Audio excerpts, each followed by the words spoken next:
Good afternoon, everyone. It gives me immense pleasure to give you a warm welcome to this week's edition of the Barbados Museum and Historical Society's 2023 lecture series.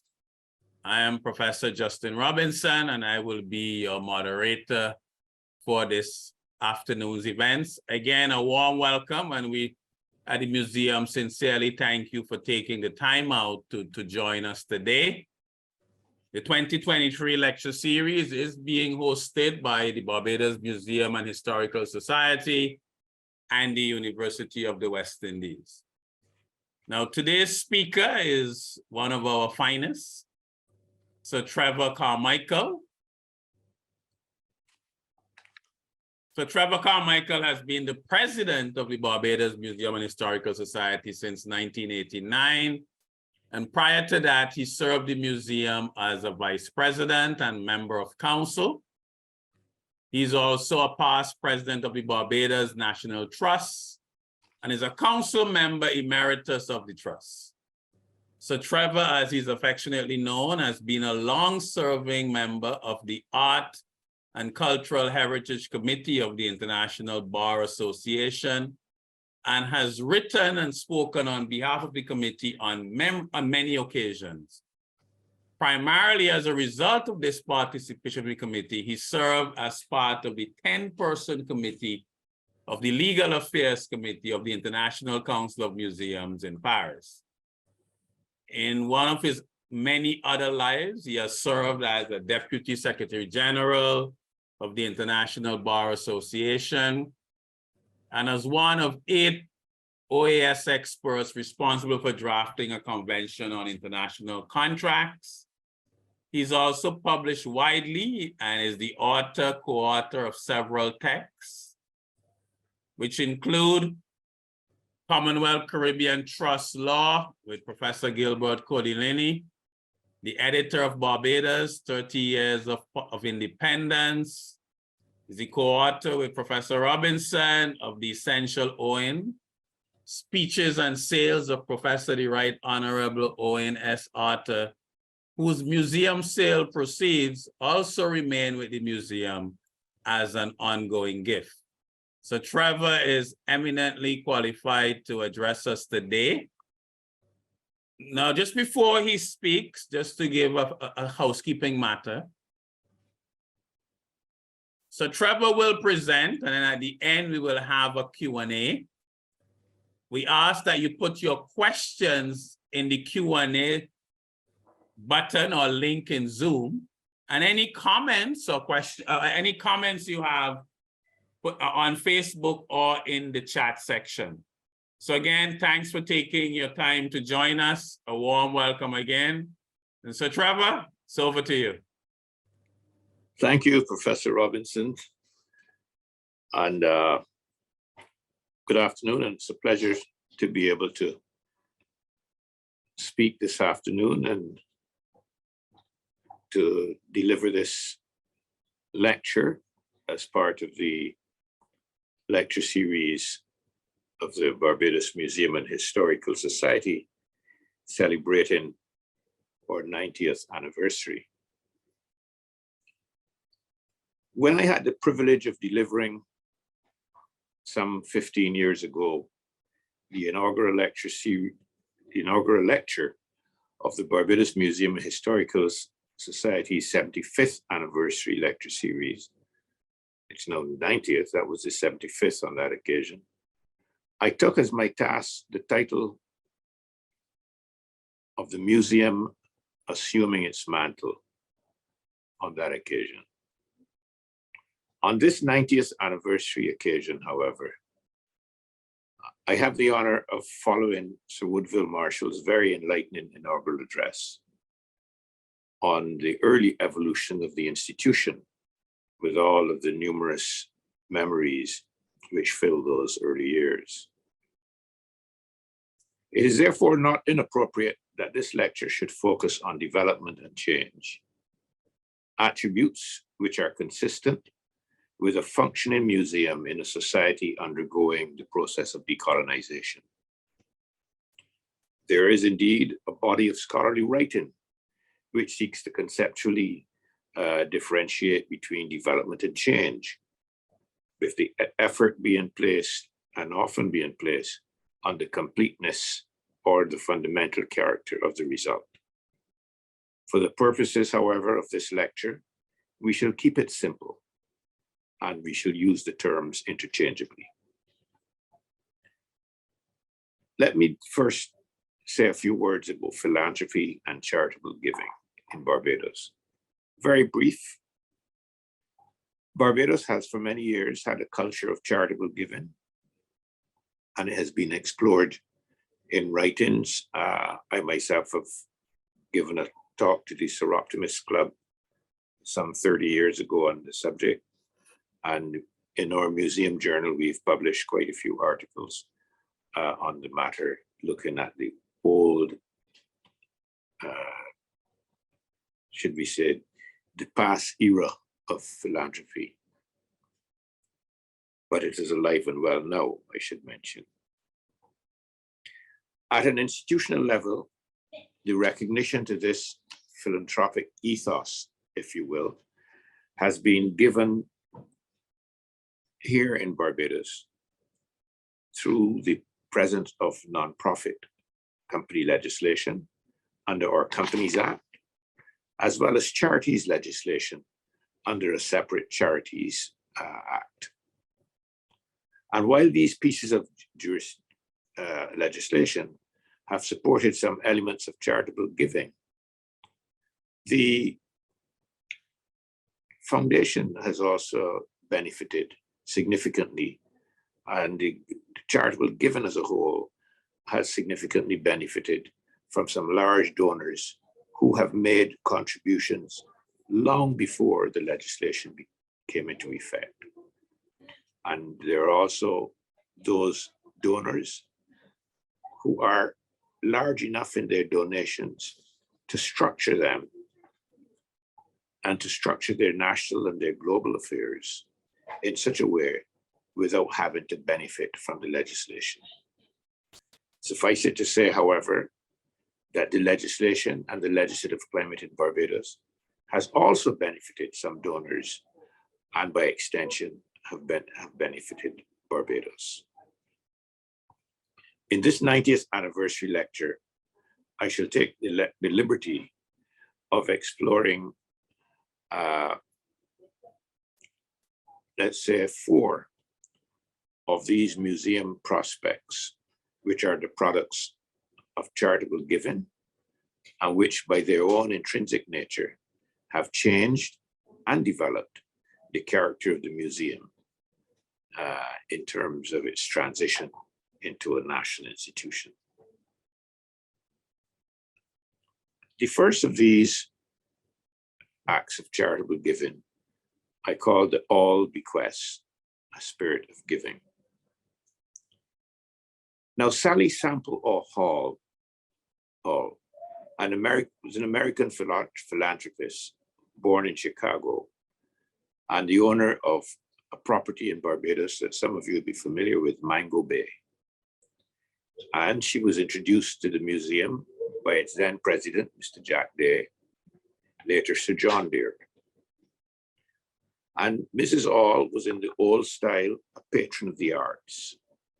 And she had befriended the Honolulu Academy of the Arts, the Hawaiian Opera Theater, the Honolulu Symphony, and other institutions in New York City and Princeton, New York. With the Irish Georgian Society, she had participated in the restoration of the 200-year-old Swiss cottage in Gahir, Ireland. Now she was the author also of the book, Follies and Fantasies, Germany and Austria. And Sally All was fascinated by the Barbados Museum and Historical Society, thoroughly fascinated. And under the gentle and sometimes not so gentle guidance of Sir Jack, she was instrumental in financing what Peter Campbell refers to as the sensitive, quote, restoration and renovation of the 2 courtyards made possible by her generosity. And those are the 2 courtyards that you see once you're in the museum, the upper courtyard and the lower courtyard. And you all know them because those of you who visit the museum, no doubt, on pleasure, you are in either of the two courtyards or in the walled garden. And just if you're strolling around, you may go in either both or one of the gardens, but you know them and you know their beauty. But they were renovated largely through the generosity of Sally All. But Sally All also donated the 1742 iconic Robinson painting in the museum, and the 1813 painting of the Bridgetown Town Hall, both of which have been the subject of many journal articles, but they've also been the subject of viewing by what I call grateful local and visitors' eyes. I think the Governor Robinson painting is just wonderful to watch. And if one views it quite closely, one has a sense of humor, or a certain type of sense of humor. One can get a certain chuckle out of just looking at it, but I leave that up to the viewer.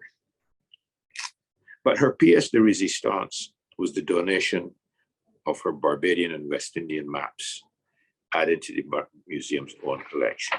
These maps came from Sally All, and they would then be displayed in what is now called the All Gallery for obvious reasons, in an air-conditioned environment, which was an introduction to, at that time, to the museum. But to keep old maps of that age in good condition, air conditioning was required. And that was a substantial donation in addition to the other donations which Mrs. All made to the museum.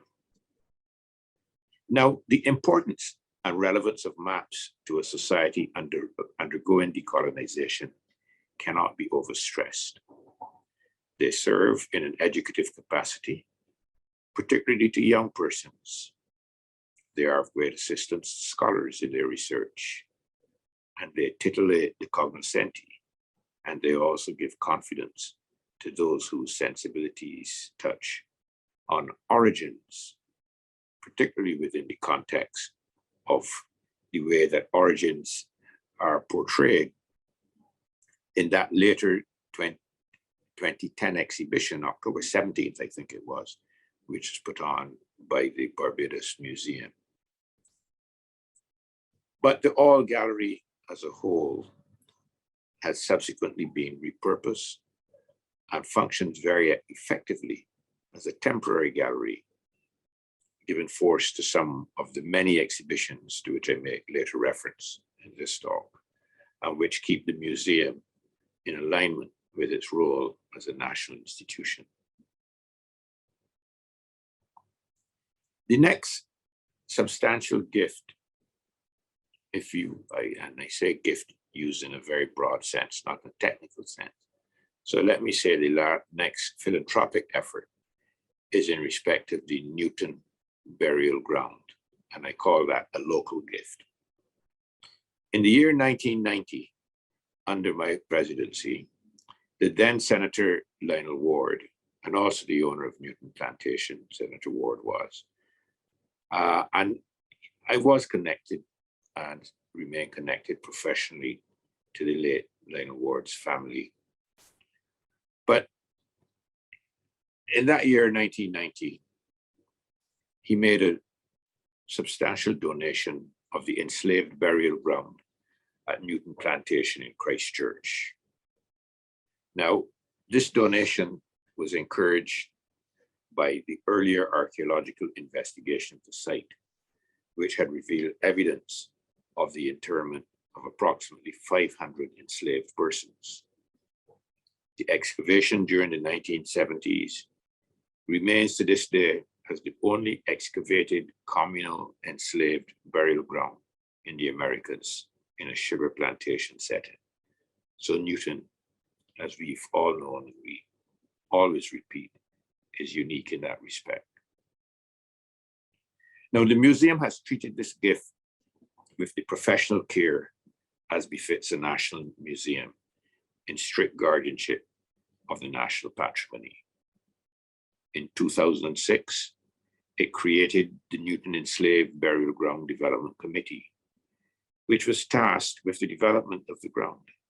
Development is a contemplative space equipped with a center, which is curated to present the various narratives of the slave trade, enslavement, emancipation, and survival. With a global target audience, the project is firmly rooted as a national one.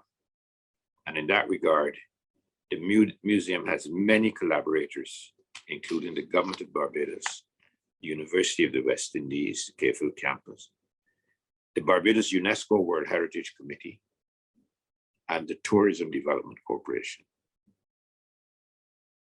Now, the extent of the national exposure of the museum is measured by the various government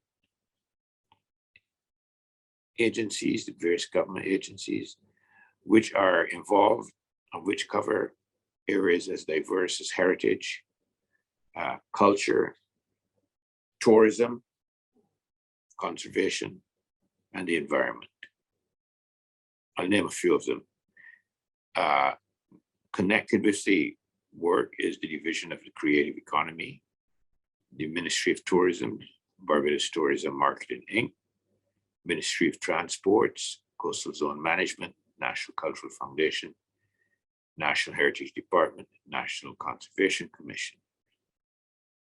And equally, the museum has very sensibly engaged and encouraged non-governmental participation and support.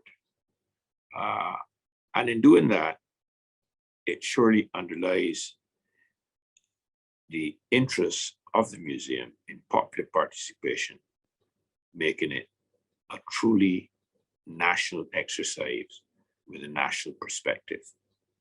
So there's a Newton Development Subcommittee of the Barbados Museum and Historical Society, and that committee is multi-faith and multicultural in its composition. We also have the members of the museum's genealogy group, and that group is made up of professionals and amateur genealogists who investigate and who have a deep interest and a deep professional interest in Barbados's genealogical heritage. We also have, I say we, the museum, we also have various Afro-Caribbean religious entities, including the Sons of God Apostolic Church, Orisha, and other entities. They're also involved. We also have the Barbados Muslim community involved. And we have Reverend Solomon O'Doon, Fanti King, O'Brempton, Antivi, Boybring 11. So it is, what is important about this is that Newton is being treated with the respect, with the importance that it deserves, but also with the broad-based interest that is required. I mean, we even have outside of Barbados interest groups, such as the Donna Davies Newton Development Charity in the United Kingdom. So Newton is a different subject of philanthropy, which we have experienced and which we continue to enjoy, and which we are developing, and which will require more funding as we go even, and no pun intended, but as we dig deeper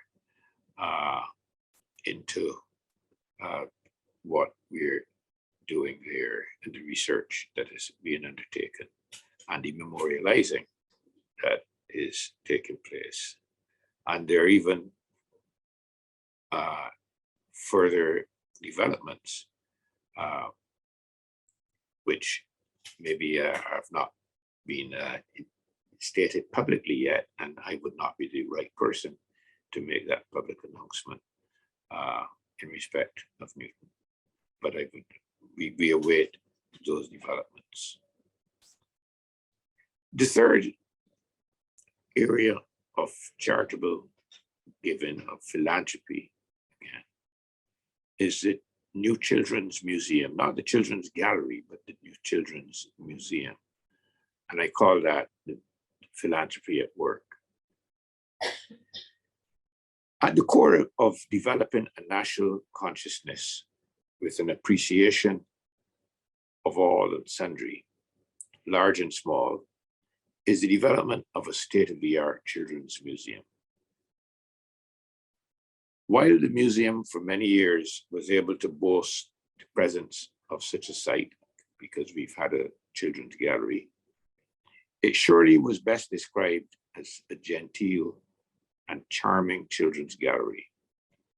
It was still capable of engaging the youthful curiosity, but maybe not necessarily at a pace to match the nation's young minds as they developed, captured by the computer, video games and the like, and the general development of society as a whole. So the appeal by the museum and by the museum's professionals, good as they are, to the Maria Holder Memorial Trust, Inc., for a state-of-the-art children's museum was unusual, but not surprising. It was the product of a very carefully developed plan to have a children's museum which would be unmatched in the Caribbean. And it was part and parcel of a serious and educated judgment by those museum professionals as to how this important function could be met, and thereby fulfilled in a substantial way, so that the museum could continue to successfully embark on its role as a national institution and developing its young people. As a donor, the Maria Holder Memorial Trust needs very little introduction here. As a Barbados trust with Barbadian origins, and one which is proved to be subject to rigorous quality control combined with exquisite judgment, one can say that it is a model trust in terms, and a model charitable philanthropic institution in terms of the sensible way in which it disperses funds, the quality control, the charity assessment that it undertakes, and all of those things that make for sensible charitable giving. And the museum has benefited with more than over 1 million, much more Barbados dollars for this project. And the project has been, the project is complete at the moment, to the best of my knowledge. It was complete, it was assembled overseas after rigorous on-site planning locally, on-site planning, on-site involvement in on-site exploration. That is how some of these very high-level state-of-the-art institutions, museum products are put together, not just museums, but where the assembling is done, so to speak, at the factory, for want of a better, and then brought to the site and installed. It is a highly interactive museum. It is visually appealing. And this new children's museum is of immense national significance. it is of immense national significance. And the public has recognized this because we have waiting lists of persons, and not necessarily all children, a lot of adults as well, who are waiting, truly waiting and expecting that education and information within an entertaining framework in the gallery. So that's I say the gallery in the museum, because they say it's a veritable new children's museum, and one, as I said, like no other in the Caribbean, and one of which we can be truly proud, and one which will help the museum to continue in its role as a national institution. The next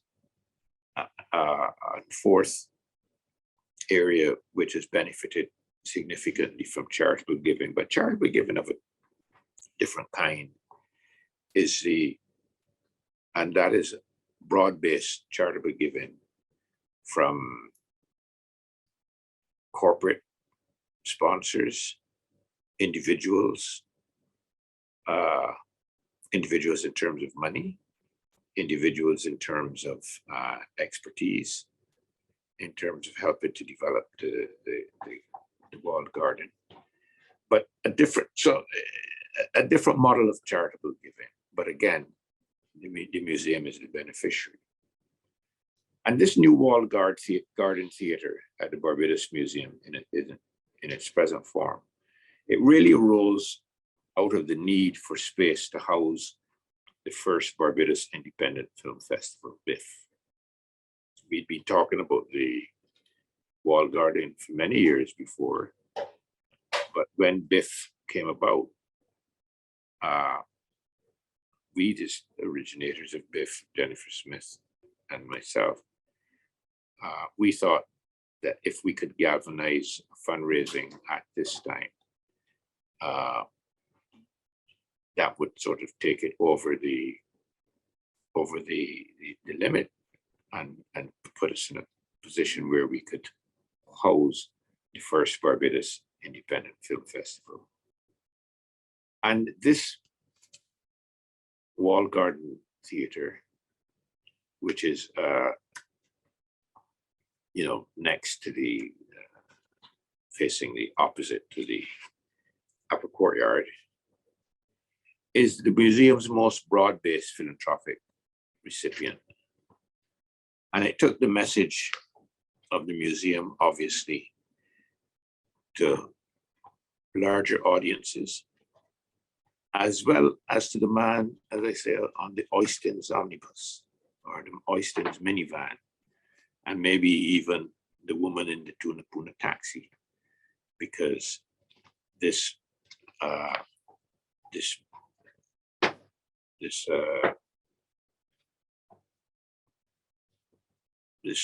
theater has had a wider Caribbean reach and appeal, and not just focused on Barbados. But what would I say about BIFF? The widespread of BIFF's cultural, historical, environmental messages has translated through 7 years of successive film festivals is matched by the wide-ranging philanthropic efforts which grounded the formation of the museum's walled garden theater, its home. So, because, as I pointed out, the theater was constructed by a mix of large corporate philanthropy, overseas and local, subscriptions coming from individuals, corporations, small donations in cash and kind, and a lot of love and effort. And the theater has brought a wide mix of Barbadian, Caribbean, and international persons to the museum. And they themselves have then in turn given to the museum in different ways. It has been a case of giving, creating more giving.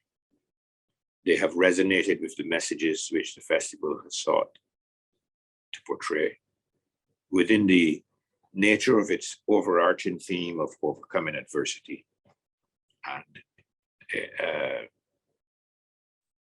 managing resilience.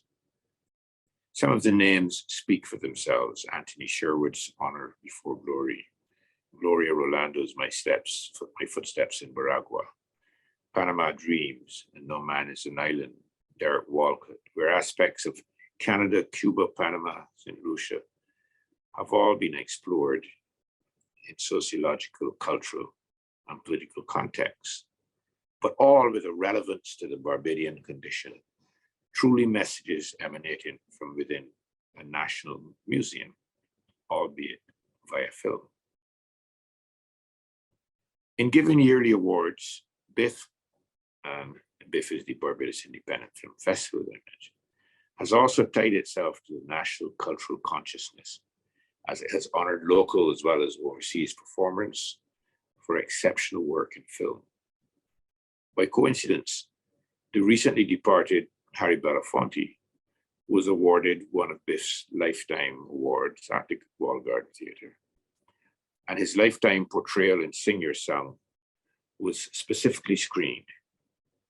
Mr. Belafonte received his award from Miss Jennifer Smith Bent, one of the two BIFF founders, as I mentioned, and her co-founder, myself, Trevor Carmichael. And now available on YouTube, where everybody goes, I'm told, the ceremony is captured with Mr. Belafonte's gracious words of encouragement to the Barbados Independent Film Festival being given within the context of the Walled Garden Theatre at our museum, our national museum. The global reach with relevant messages highlights the work of BIFF and is a continuing form of museum exposure to the public via its Walled Garden Theatre. In this regard, the yearly collaboration grant is a special grant which pairs us a starting young local film professional, with a more experienced one, and results in great information, increased information also, and increased technique transfer and sharing. It is educational, and it is BIFF at its best. And by definition, it is the museum transferring and teaching in the spirit of a national institution.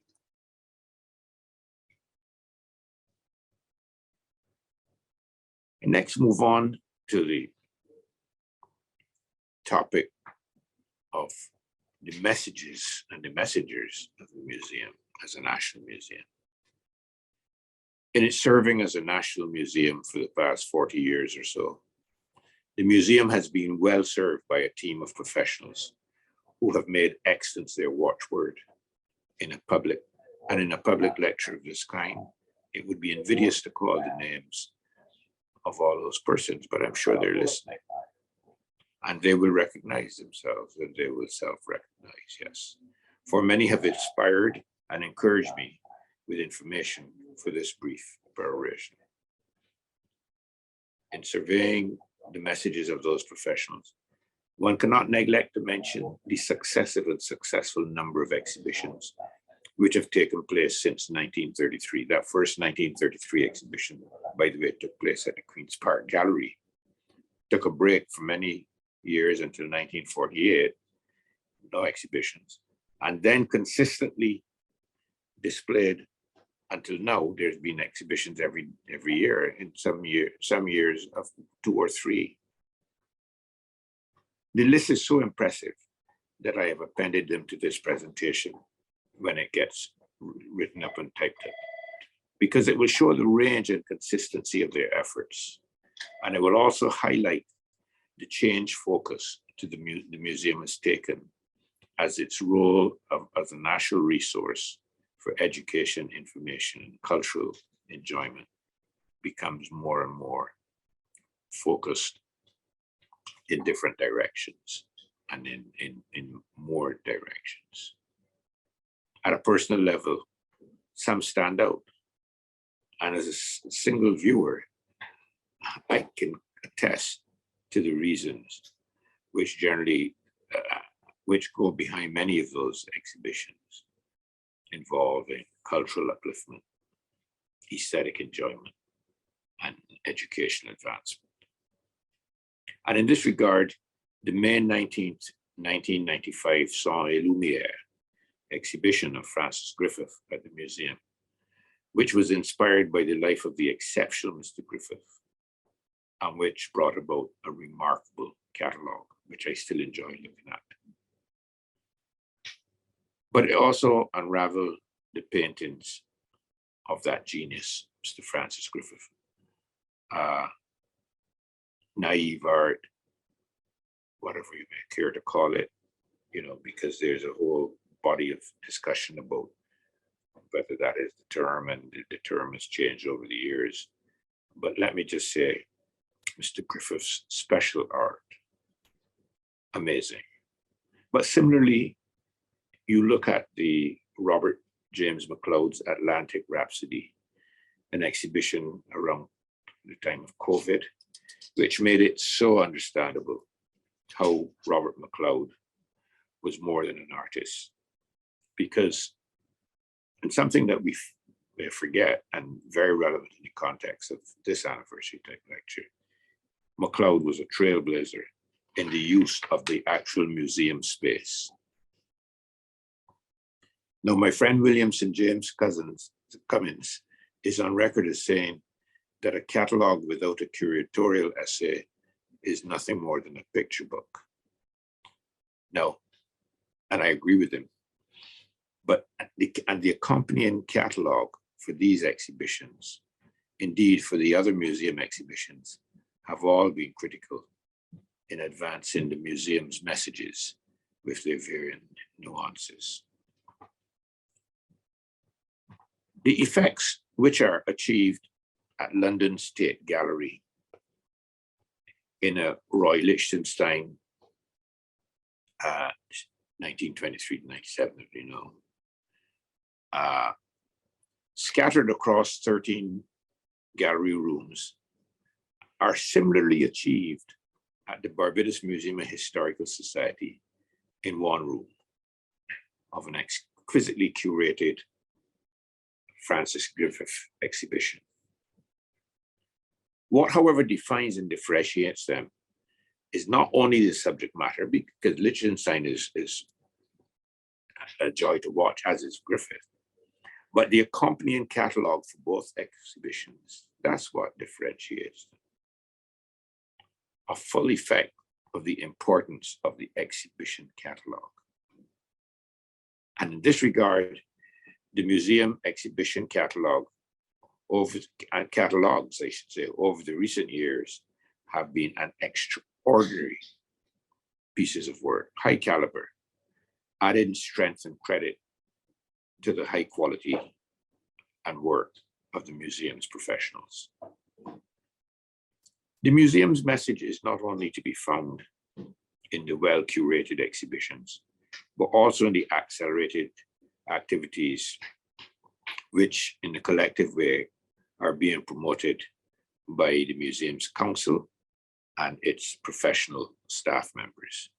Accordingly, although museum membership does not show increases over the recent years, what is the case is that the scope and thrust of member and non-member involvement in museum activities has increased exponentially.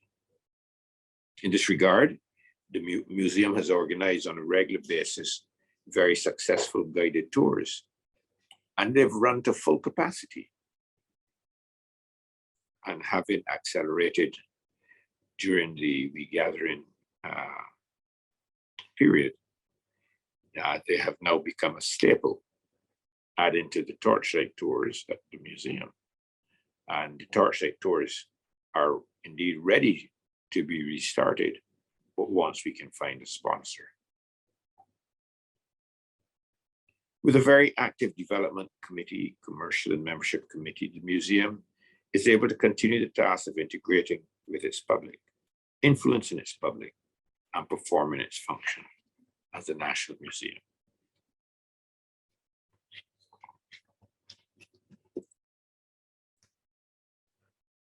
Let me bring these remarks to a close, ladies and gentlemen. In bringing these remarks to a close, allow me the latitude of suggesting that the museum is at one and the same time the spatial and spiritual totality of the Barbadian way of life. And a lot of what I'm saying here in my concluding remarks are what I said in my concluding remarks 15 years ago, because it hasn't changed.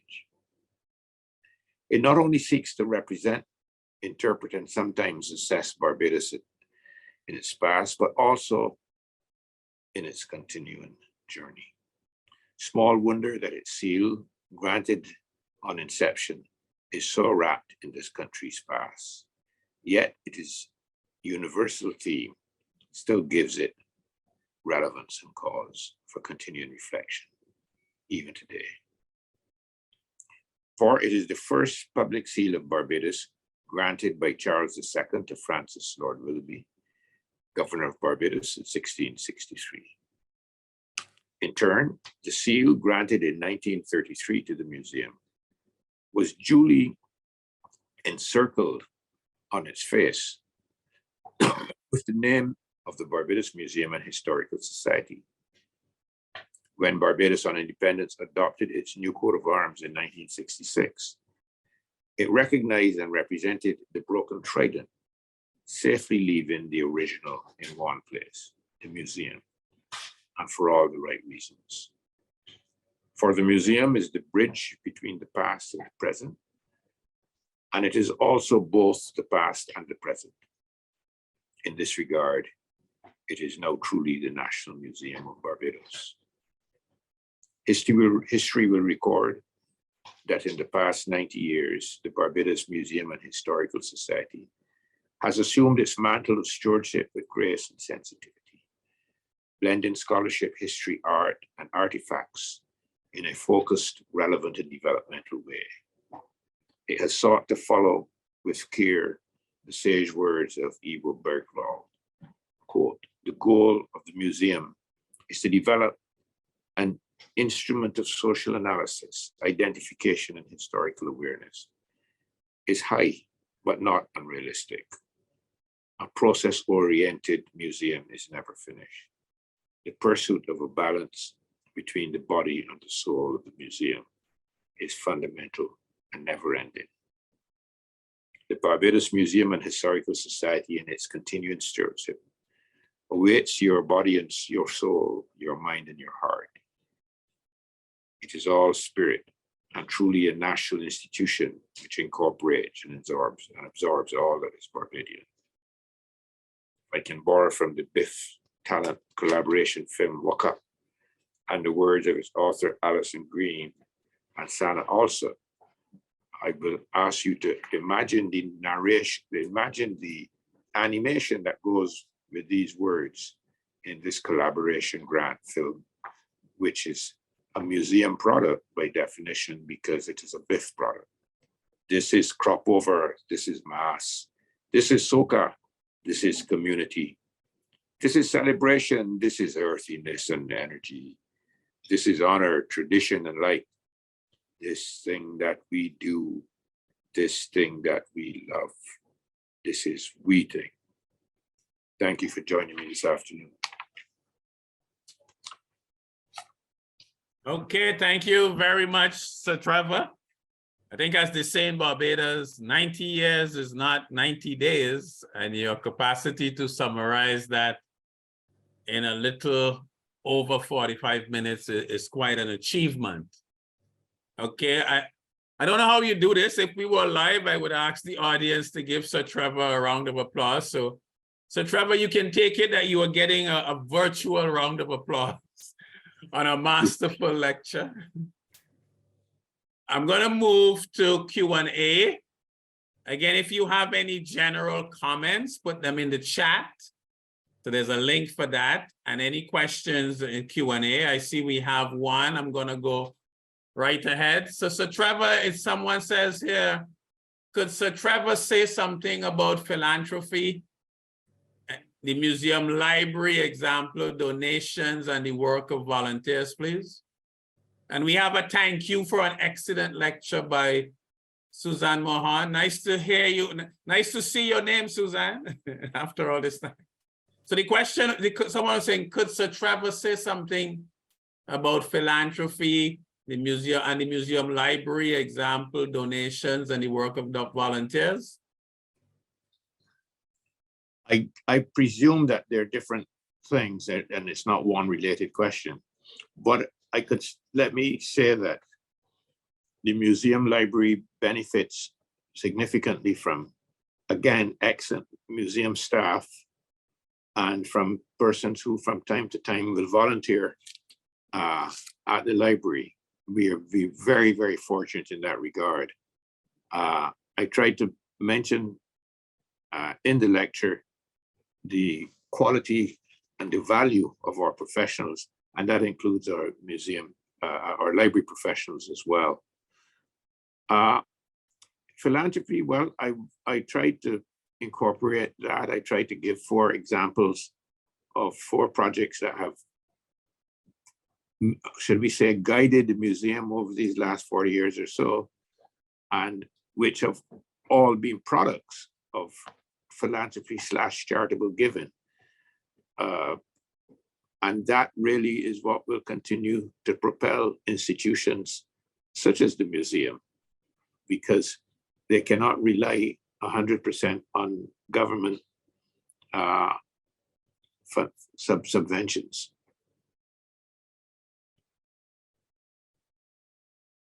Okay, thanks for that. I'm not seeing anything else in the Q&A at this point.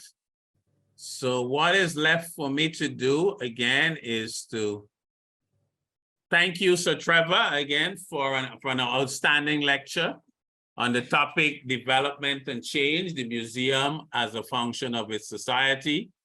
I think we are all a lot clearer on this, and you've done an amazing job of capturing that over the next, what has happened over the last 90 years. I think I'm seeing someone raising their hand. Is that Kay Hall? Yes, it is, Professor Robinson. I actually, as a speaker, I can't type into the Q&A, so I'm going to ask my question aloud.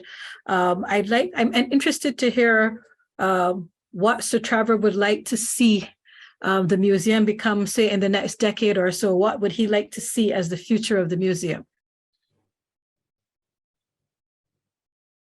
Very good question.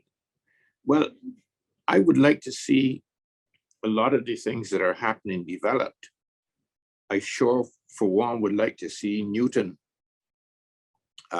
proceed along the lines that have been laid out so beautifully by the museum committee. I know Kevin Farmer has done yeoman service in that area, and I know the director, Alessandra Cummins, as well, in different perspectives, from different perspectives. They both have been tremendous. So I would like to see that developed. I would like to obviously see a continuing role where the relationship between the Barbados Independent Film Festival and the Walled Garden Theatre / the Barbados Museum, where that relationship strengthens and deepens, because there's been so much. I could have given a lecture on that today, or tonight too, because there's a lot of synergy which has taken place over the years with direct offerings within BIF, which are related to museum-related subjects, if you will. So I would like to see that strengthened and developed as well. So those are two things, but I know that the Children's Gallery will be strengthened. I would like to see there's some other things that I might want to see too, but there might be, I would rather speak about the things that are happening that are strengthened. I mean, there are some new things that possibly be taken on, but I don't want to, I never like to speak about things unless there's obvious funding for them, or they have started and you can see a way in which they will go. So that's why I will say, I will speak only about the existing projects, which I see can be strengthened and should be strengthened. Okay, thanks for that. So Trevor. Okay, I see a thank you from Professor Welch for your excellent treatment of the museum and its excellent development and its development over the years. So I see that thank you there.